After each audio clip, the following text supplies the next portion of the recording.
Coming up on this Friday edition of Newsline at noon, Korean officials have confirmed the leaders of Korea and Japan will meet next week for the first time in almost 2 years.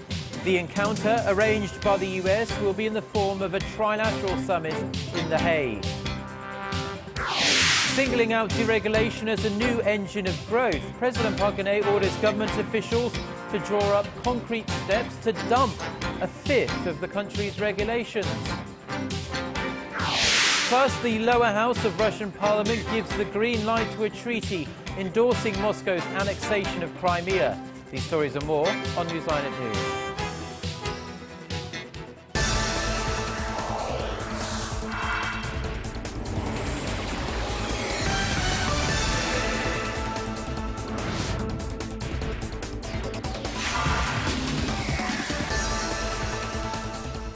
Thanks for joining us. You're watching Newsline at noon. I'm Oh Jin-ju in Seoul. Very good to have you with us. I'm Mark Broom. Our top story this lunchtime: following days of will they or won't they, the leaders of Korea and Japan will meet alongside their US counterpart next week on the sidelines of the Nuclear Security Summit in The Hague. But as our presidential office correspondent Choi You-sun tells us, it would be too early to expect ties between Seoul and Tokyo to improve significantly just with one summit meeting. Korea's presidential spokesperson Min Kyung-wook told reporters Friday the foreign ministry will announce the details of a summit between Korea, the US, and Japan in The Hague later in the day. The presidential announcement comes after President Park recently welcomed Prime Minister Shinzo Abe's reaffirmation of Japan's past apology for military sexual enslavement during World War II. The two leaders haven't officially met for summit talks since both of them took office more than a year ago. Bilateral ties have been strained, especially after Abe's visit late last year to a war shrine that honors several Class A war criminals. It's widely viewed that Korea caved into U.S. pressure to come to the three-way talks, as Washington wants strong trilateral ties with both its Northeast Asian allies to ensure regional stability and cope with potential security threats from China. That pressure was likely intensified ahead of U.S. President Barack Obama's visits to Seoul and Tokyo next month.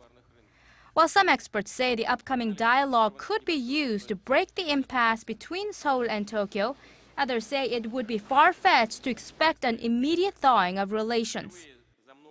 What Korea wants from Japan is an acknowledgement of the illegality of its past colonial rule, an apology from the government, the cabinet, and rightful compensation, as well as restoring the reputation of the victims. It's also doubtful whether Tokyo will not just speak, but act sincerely about its past atrocities. The Abe cabinet still intends to review the 1993 apology for coercing women into sexual slavery and will likely make further claims to Korea's Dokdo Island in school text next month. In any case, the main agenda at next week's three-way summit are slated to be ways to curb North Korea's nuclear program and seeking a resolution to the crisis in Ukraine. Choi You-sun, Arirang News. Now, President Park will also be holding bilateral talks with Chinese President Xi Jinping on the sidelines of the Nuclear Security Summit in The Hague next week. The presidential office of Changwon said their summit will mainly focus on Seoul-Beijing relations and the political situation surrounding the Korean Peninsula. The meeting this time around will mark the fourth meeting between Presidents Park and Xi since their inauguration last year. North Korea and Japan have agreed to restart formal government talks that have been stalled since 2012. The talks are expected to focus on North Korea's nuclear program and the issue of Japanese citizens abducted decades ago. Kim Min-ji has the details. Officials from North Korea and Japan will work to resume high-level government talks after a hiatus of over 1 year. The agreement came during informal talks between Keiichi Ono, director of the Northeast Asian Division at the Japanese Foreign Ministry, and Yoo Sung-il, head of Japanese Affairs Division at the North Korean Foreign Ministry, on the sidelines of the Red Cross talks in China's northeastern city of Shenyang. In a press conference after the meetings, Ono said both sides were in accordance in restarting the talks, but he didn't mention a date. The Japanese officials said the two sides will arrange further details through their embassies in Beijing. Japanese Prime Minister Shinzo Abe says he wants the talks to resume as soon as possible. The coming government-level talks between Japan and North Korea have been frozen since November 2012. They haven't taken place for quite some time. I want to restart the talks as quickly as possible and to expedite the laying of the groundwork to make the talks happen. The government-level talks, when they happen, will be the first between North Korea and Japan since November 2012, when talks were scrapped after Pyongyang launched a long-range rocket. They will also mark the first since North Korean leader Kim Jong-un assumed power and Japanese Prime Minister Shinzo Abe took office. The talks will likely cover a range of issues, including North Korea's nuclear missile programs and the issue of Japanese citizens abducted decades ago. Pyongyang is also expected to demand Tokyo to ease sanctions in return. Kim Min-ji, Arirang News. Now, despite North Korea's recent launchings of short-range missiles and ongoing work at its nuclear missile sites, there appears to be no imminent threat. This according to 38 North, a website run by the US Korea Institute at Johns Hopkins University. It said Thursday there are no signs of impending tests, but warned Pyongyang is increasing its ability to conduct future tests as construction activities were observed at 3 facilities, including the Punggye-ri nuclear test site. North Korea has launched a series of short-range missiles over the last few weeks, sparking fears of a possible nuclear test, as missile launches have preceded nuclear tests in the past. Now to President Park Geun-hye's aggressive campaign to strip back on excessive regulations right here in South Korea. In a live, rare and televised debate Thursday, the president said cutting down on red tape is the best way to boost Korea's economy and create jobs. Song Ji-sun reports. 저는 규제 개혁이야말로 경제 혁신과 대도약에 있어 돈 들이지 않고도 할 수 있는 유일한 핵심 열쇠이자 각계각층의 경제 주체들이 자유롭게 도전할 수 있는 환경을 조성하고 용기를 북돋을 수 있는 기반이라고 생각하고 있습니다. At a special televised debate on deregulation Thursday, President Park highlighted how sweeping regulatory reforms would encourage businesses to innovate and actively invest, ultimately leading to job creation. As an example of unnecessary red tape, the president talked about how overseas fans of Korean dramas are not able to purchase the products they see on their screens. That's because they don't have the electronic identification certification required for online transactions in Korea. The president then called for government employees to be more proactive in regulatory reforms, proposing an evaluation system where they would be rewarded for their deregulation initiatives. She also asked for a balance between easing unnecessary regulations and boosting ones that are required in the areas of welfare, the environment, and personal information protection. Some 60 business representatives, from conglomerates to small and mid-sized firms, also voiced their opinions. They said a regulation is often controlled by more than one ministry, which hampers new business projects that could revitalize the economy. The business leaders said there should be a system in place where ministries communicate more effectively. Also on Thursday, the government pledged to cut the volume of registered regulations to 80% of the current level by 2016.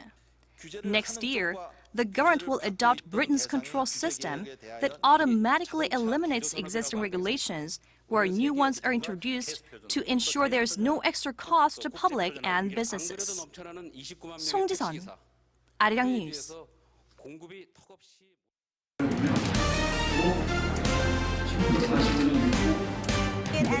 Stay up to date on the latest news out of Korea, connecting to our team of reporters about the issues that matter to Korea. On air, on your mobile, online. Find out more about Korea on Newsline at noon with Mark Broom and Jin-ju. Market researcher, strategy analytics, said Thursday that LG Electronics. Moscow is speeding up its legal annexation of Crimea. Russia's lower house of parliament has overwhelmingly approved a treaty to annex Crimea from Ukraine. This as the United States and Russia exchange tit-for-tat sanctions. Hwang Seong-hee reports. It was a vote of 444 against 1, as Russia's lower house of parliament on Thursday approved a treaty to annex Crimea from Ukraine. The upper house is expected to complete ratification on Friday, and President Vladimir Putin and Crimean leaders will ink it early next week. The decision to accept Crimea into the Russian Federation complies with the international law, including the principle of sovereign equality written on the UN Charter and the right to self-determination. As Russian forces take over more Ukrainian military bases in Crimea, Ukraine is speeding up its withdrawal of soldiers. In parts of Crimea, residents are lining up to apply for new passports. We are in Russia. We are Russian citizens now. What do we need Ukrainian passports for? We will exchange them with great pleasure. It won't be worse, it will be better. It says a lot that the young are in support of Crimea joining Russia. UN Secretary General Ban Ki-moon met with President Putin Thursday in Moscow, urging for a peaceful settlement to the crisis. The UN chief travels to Kiev on Friday to deliver the same message. The first and foremost, most important way is for Russia and Ukraine sit down together and engage in direct and constructive dialogue. This comes as U.S. President Barack Obama expanded sanctions to take in a Russian bank and some high-profile Russian billionaires with close ties to Putin. Russia also announced travel bans against 9 prominent Americans, including Senators Harry Reid and John McCain.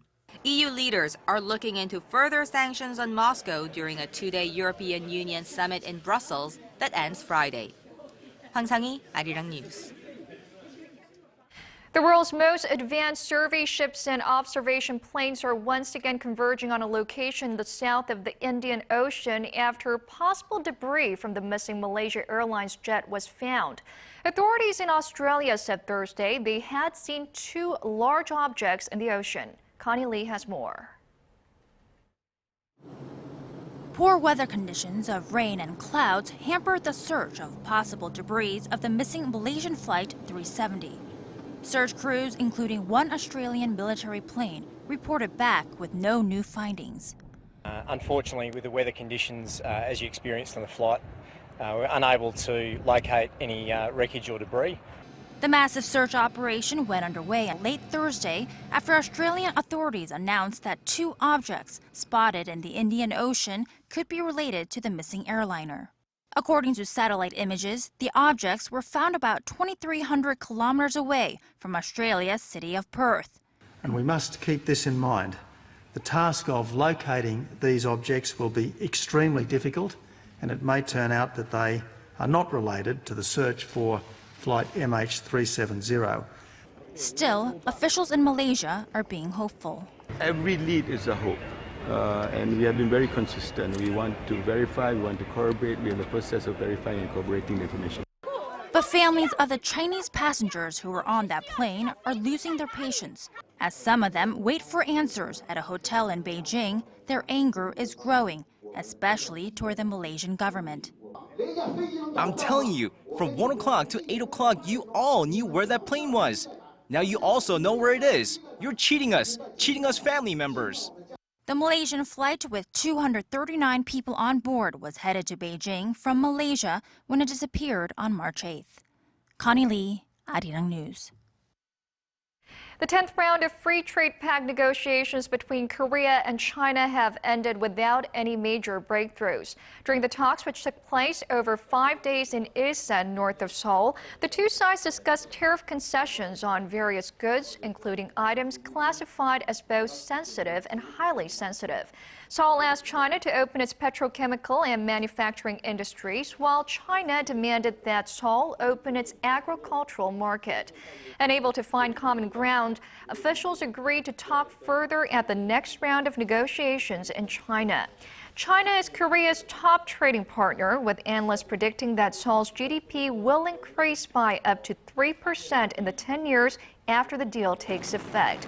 Farmers in Korea oppose the deal, saying it will devastate the nation's agricultural sector. Business is booming for Korean construction contractors in foreign markets, with their overseas orders surpassing $15 billion in the first 2 months of this year. The Ministry of Trade, Industry and Energy said Friday that local builders signed deals worth $15.5 billion in January and February, up nearly 60% from the same period a year earlier. The ministry said that Korean construction companies won many orders from the Middle East by building a consortium. For all of last year, Korean builders bagged orders worth around $63 billion. The ministry predicts Korea will easily reach its goal of $70 billion in orders in 2014. A record number of Koreans bought products from foreign online shopping malls last year, but now the tide is turning the other way. There's a growing number of foreigners that are now flocking to Korean websites to do their shopping. Our Connie Kim has more on efforts being made by Korean companies to increase their customer base abroad. Vietnamese exchange student Lan An spends a lot of time shopping online for Korean products, from cosmetics and clothing to music. And being in Korea makes it relatively easy for her to place orders. But it's also getting easier for those who aren't in the country to buy directly from Korean websites. So my cousins, they said that Korean website is pretty good because they had English on it, the global version on it, and also the delivery is very fast, so it's very convenient to shopping online in Korea.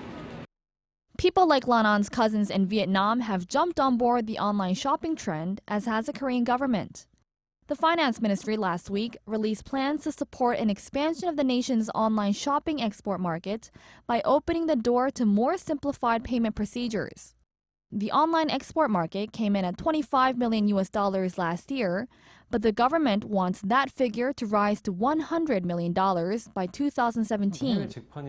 Selling directly to foreign customers is growing. The biggest reasons are a simpler payment system, shortened delivery times, and the popularity of the Korean wave, which has strengthened the nation's brand power.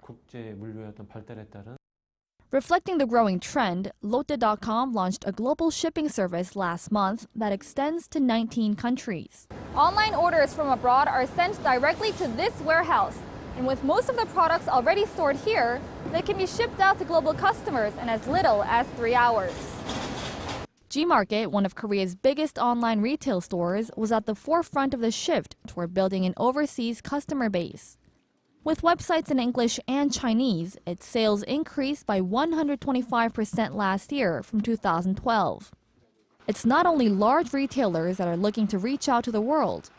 A smaller company like this clothing brand, Stylenanda, started reaching out to global customers 4 years ago. Now, it gets more than 1,000 orders from abroad every day.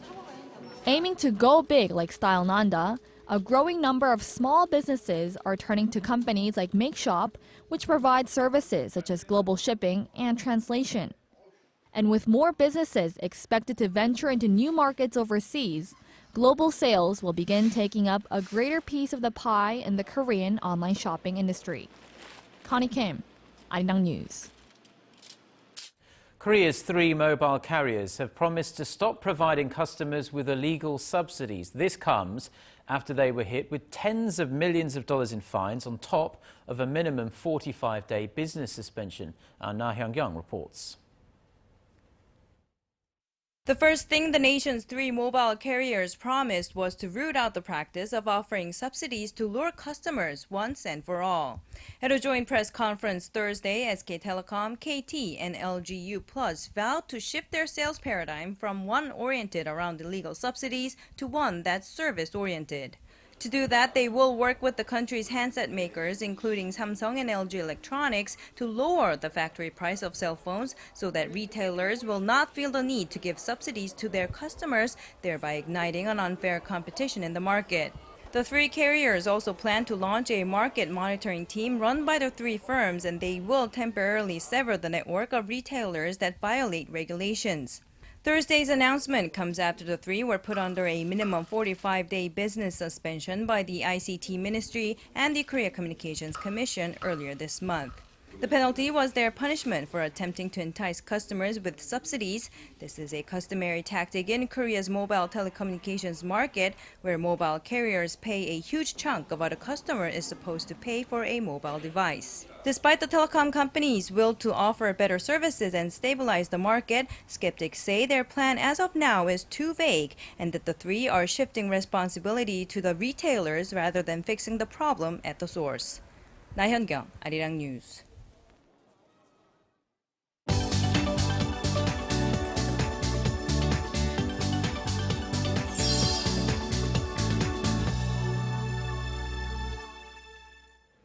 For a look at some of the other international headlines we're following at this hour, we're going to connect live to our Eunice Kim, who's standing by at the News Center. Eunice, we have new information on the spate of renewed violence we're seeing in Afghanistan. Hi guys, that's right. Afghanistan is preparing for presidential elections next month, and ahead of it, Taliban militants had promised to carry out attacks. And it looks like they're making good on that promise as they claimed responsibility this morning for 2 attacks on Thursday. A brazen assault at a Jalalabad police station that killed 11 and wounded 22, and an incursion at a nearby Kabul hotel, the Serena, often frequented by foreigners for their reputation for safety. We're hearing now that there are bystander casualties in that luxury hotel standoff. NBC News citing private security personnel reporting that the 4 teenage attackers shot in the head at least 9 people, including women and children. The gunmen are reported to have posed as guests with pistols hidden in their socks. All the assailants are reported to have been killed. Afghanistan will hold elections on April 5th, and foreign troops are set to pull out of the country by the end of the year. Turning to some other news now, a Mumbai court has convicted 4 men for gang raping a photojournalist last year. They were also found guilty of 9 other charges, including criminal conspiracy, intimidation, and destroying evidence. The then 22-year-old woman and a male colleague were on assignment when they were approached by the men, taken to an abandoned mill, and attacked. The case had renewed public outrage over sexual violence in India. The Maharashtra State Home Minister declared that justice had been done quickly. Sentencing is expected on this Friday. The men could face 20 years to life in prison. U.S. First Lady Michelle Obama arrived in Beijing with her 2 daughters Thursday night, the start of a week-long trip during which she will meet with her Chinese counterpart and promote education and cultural ties. Also on her itinerary are visits to the western historic city of Xi'an and the southern city of Chengdu. The Chinese Foreign Ministry characterized the trip as one that will, quote, play an important role in increasing mutual understanding. China's Xinhua news agency called the trip especially meaningful given the tense relations between China and the U.S. Fortune magazine has named Pope Francis at the top of its first World's Greatest Leaders list. The honor comes months after the pontiff was named Person of the Year by Time magazine in December. Fortune said Pope Francis had, quote, set a striking new tone through his personal example of modesty and inclusiveness, citing his refusal to live in the palatial apartments for the pontiff, opting to drive a Ford Focus instead, and washing the feet of a female Muslim prisoner. It also said he's putting to action changes in the Catholic Church, creating an advisory group on reform among one of them. Others on the list were singer Bono, former U.S. President Bill Clinton, and president of Harvey Mudd College, Maria Klaw.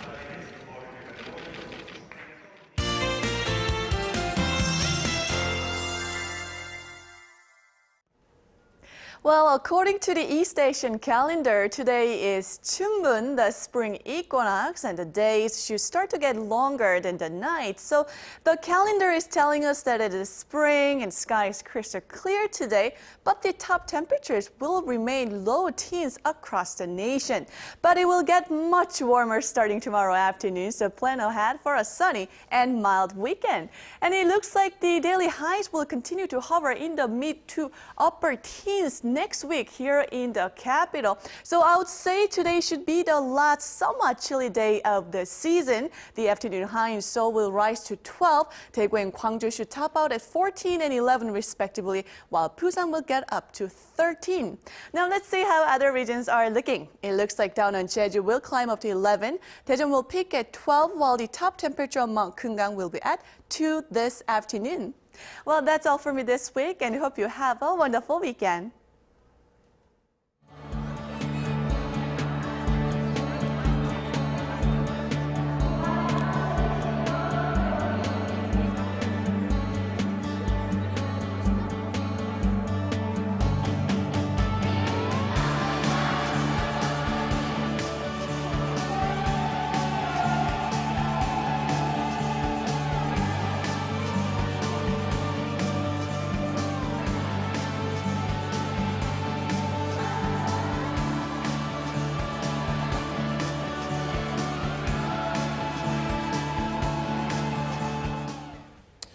Okay, well, those are the stories we're following at this hour. Mark and I will be back at the same time next Monday. Thank you for watching.